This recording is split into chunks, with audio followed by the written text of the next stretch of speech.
अस्सलाम वालेकुम फ्रेंड्स।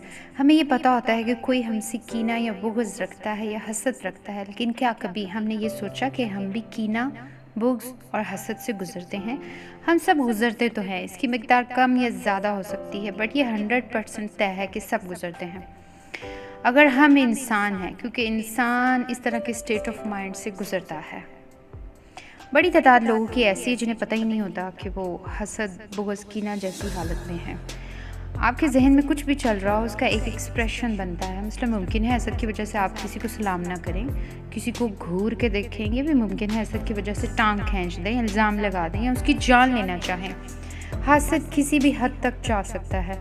हसद में कुछ तो है कि उसके बारे में आयात हैं, जैसे सूरह फलक में है कि हसद के शर से पनाह मांगी जाती है। आप सल्लल्लाहु अलैहि वसल्लम ने फरमाया, तुम लोग हसद से बचो, इसलिए कि हसद नेकियों को ऐसे खा लेता है जैसे आग ईंधन को खा लेती है। हसद हमने समझा कि क्या है। ये रूह की बीमारी है, दिल की। हसद दरअसल इस ख्वाहिश का नाम है, किसी के पास कुछ है और वो ना रहे, किसी के पास जो नेमत है उसके छिन जाने, ज़वाल की तमन्ना का नाम हसद है। ये एक प्योर नेगेटिव फीलिंग है। किसी इंसान के पास कोई मर्तबा है, क्वालिटी है, माल है, कुछ एक्स्ट्रा है, या उसने हासिल कर लिया है, उसको देखते ही एकदम से महसूस करता है हसद कि ये इसके पास ना रहे, छिन जाए। ये ऐसे ही है, आपने एक आग का गोला पकड़ा है और आप दूसरों को देने के लिए तैयार बैठे हैं। जेलस इंसान के तासुरात बताते हैं कि वो जेलस है। हसद, बुग़्ज़, कीना, ये सारी बीमारियां बड़ी करीब हैं। अक्सर हसद जो होते हैं वो कीना भी उनमें होता है और बुग़्ज़ भी होता है। हसद में डिप्रेशन का मरीज़ होने का चांस ज़्यादा होता है। हसद तेज़ी से डिप्रेशन की तरफ जाता है। हसद अगर अक्सर ही ज़्यादातर हसद की कैफियत में रहता है तो उसका ईमान ख़त्म हो जाता है। आप सल्लल्लाहु अलैहि वसल्लम की हदीस है कि किसी बंदे के दिल में ईमान और हसद जमा नहीं हो सकते, यानी एक वक्त में दोनों चीज़ें नहीं हो सकती, या हसद है या ईमान है। हसद की निशानियाँ क्या हैं? इसकी बड़ी निशानी ये है कि किसी की कामयाबी आपको तकलीफ़ देगी, किसी का आगे बढ़ना, तरक्की करना आपको तकलीफ़ देगा। जैसे 3 इडियट्स का एक बड़ा अच्छा जुमला है कि दोस्त फेल हो जाए बड़ा दुख होता है, लेकिन अगर दोस्त टॉप कर जाए तो बहुत ज़्यादा दुख होता है, या आपका अपना बहुत आगे निकल जाए, ये तकलीफ़ हसद है।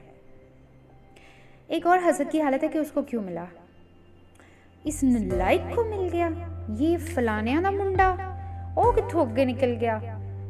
ये हालत हसद है। इसके बाद क्या होता है? इसके बाद ये होता है कि ये इससे छिन जाए। ये जो फलाने नई मोटरसाइकिल लिए, गाड़ी लिए, किसी ट्रक नाल जाके बजे और टूट जाए, तबाह हो जाए, इसके पास ना रहे, मुझे मिले ना मिले लेकिन इसको ना मिले। बाज़ औक़ात किसी का इत्मीनान बर्दाश्त नहीं होता, सुकून बर्दाश्त नहीं होता। लोगों के घरों का सुकून देख लोग परेशान होते कि ये बड़े आराम से रहते हैं, लड़ते क्यों नहीं हैं?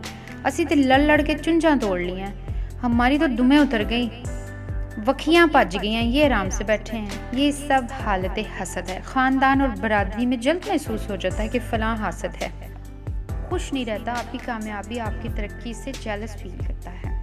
तो मेरा मशवरा है कि हम सबको अपने अंदर झांक के देखना चाहिए और ये महसूस करना चाहिए कि हमारे अंदर क्या चल रहा है, कहीं हम हालत हसद में तो नहीं हैं। ऐसा ना हो आपको पता ही ना हो और आपकी नेकियां ज़ाया हो रही हों। एक फितरी बात है, हम बचपन से ही हसद महसूस करते हैं, यानी बड़ा भाई छोटे भाई से फील करता है, पहले सारे मुझसे मोहब्बत करते हैं, अब ये आ गया है तो वो उसे हसद फील करना शुरू कर देता है। अक्सर टांग पकड़ के खींच देता, कभी गिरा दिया, जाते जाते एक थप्पड़ लगा दिया। दिस इज़ ऑल नेचुरल, लेकिन इसको मैनेज ना करना, इसको कंट्रोल ना करना, ये बुरी और ख़तरनाक चीज़ है। मैं कुछ स्टेप्स डिस्कस करती हूँ कि कैसे इसको मैनेज किया जा सकता है। नंबर 1 स्टेप है रियलाइज़ करें। जैसे गाड़ी चल रही है और एकदम रुक जाए तो आप समझेंगे ना कि उसको मसला क्या हुआ है, क्या कहीं टायर ख़राब हो गया, स्टीयरिंग में मसला है। जब तक आप मसला नहीं समझेंगे उसे ठीक नहीं कर सकेंगे। तो सबसे पहले रियलाइज़ करें, ये कबूल करें कि आपको ये मसला है। नंबर 2 है उस बुराई से नफ़रत करें। इंसान इतनी कॉम्प्लिकेटेड मशीन है कि अक्सर हमारा नफ्स हमारी बुराइयों को बड़े अच्छे तरीके से पेंट कर करके हमें दिखा रहा होता है। जैसे अक्सर लोगों को गुस्सा आता है और वो कहते हैं नहीं हम तो बड़े जी स्ट्रेट फॉरवर्ड लोग हैं, साढ़े को बर्दाश्त नहीं होंदी, अस तो मूँह ते गल कर देने, यानी इस टाइप की चीज़ें, जैसे बिस्तर गीला है और आप उसके ऊपर चादर डाल के कहें सब ठीक है, 4 दिन नहाए नहीं है, परफ्यूम लगा लिया जी, सब ठीक है। हालांकि अंदर मसला है। इस मसले से नफ़रत पैदा करें, इसको एड्रेस करें, इसे कंट्रोल में कैसे करना है। ये सोचें कि मैंने इसको ठीक ना किया तो ये बढ़ जाएगा, मेरा ईमान ख़राब हो जाएगा, मेरी ज़िंदगी ख़राब हो जाएगी। नंबर 3, अल्लाह की तकसीम पर राज़ी हूँ। गौर करें, अल्लाह ने आपको भी कुछ दिया है और उसको भी। जो आपके पास है वो भी बड़ा ठीक है, बड़ा ज़्यादा है, लेकिन आपको लग नहीं रहा। हासद को अपनी नेमत नहीं लग रही होती। अगर आपको अपनी नेमत लगनी शुरू हो जाए तो आप अपनी लाइफ को ज़्यादा एंजॉय करना शुरू कर देंगे। आप कहेंगे मुझे तो मुआवजा करने की ज़रूरत नहीं है, किसी के पास ज़्यादा है तो मेरे पास भी कुछ ज़्यादा है। हर एक का लाइफ का एक पैकेज है जिसको हम नसीब कहते हैं। याद रखिए, हासद अल्लाह की तकसीम पर राज़ी नहीं होता। अल्लाह की तकसीम पर राज़ी रहना सीखें। अंडरस्टैंड करें कि अल्लाह कितना मेहरबान है। अल्लाह तूने मेरे ऊपर कितना फ़ज़ल किया, मुझे कितनी नेमतें दी, तेरा कितना करम और फजल है मुझ पर। एक लाइन में तीसरे स्टेप को बयान करूं तो ये है कि शुक्र गुजार बने, यानी जितना शुक्र बढ़ेगा, ग्रेटिट्यूड बढ़ेगा, उतना हसद कम होगा। नंबर 4 स्टेप, जिसे हसद महसूस हो उसकी तारीफ़ कर दिया करें और उसके लिए दुआ भी किया करें। दोनों बड़े मुश्किल काम हैं। खुशामद नहीं करनी, दिल से तारीफ़ करनी है और उसकी उस खूबी की तारीफ़ करनी कि आप बड़े ज़बरदस्त हैं, और सर दुआ कर देंगे या बारी ताला इसकी ये नेमत कायम रहे। नंबर 5, अल्लाह से दुआ मांगे कि या अल्लाह मुझ में हसद है, मेहरबानी फरमा इसको मुझसे दूर कर दे। जैसे कुछ बुज़ुर्ग करते हैं, हासद को तो तहज्जुद लाजमी पढ़नी चाहिए क्योंकि वो अपने नफ्स के शिकंजे में है। उसका नफ्स उसको उड़ा के रख दे। उसकी बचत का एक ज़रिया है कि वो दुआ मांगे कि अल्लाह तू मेहरबानी फरमा, मुझे इस अज़ियत, इस तकलीफ़ से बाहर निकाल दे।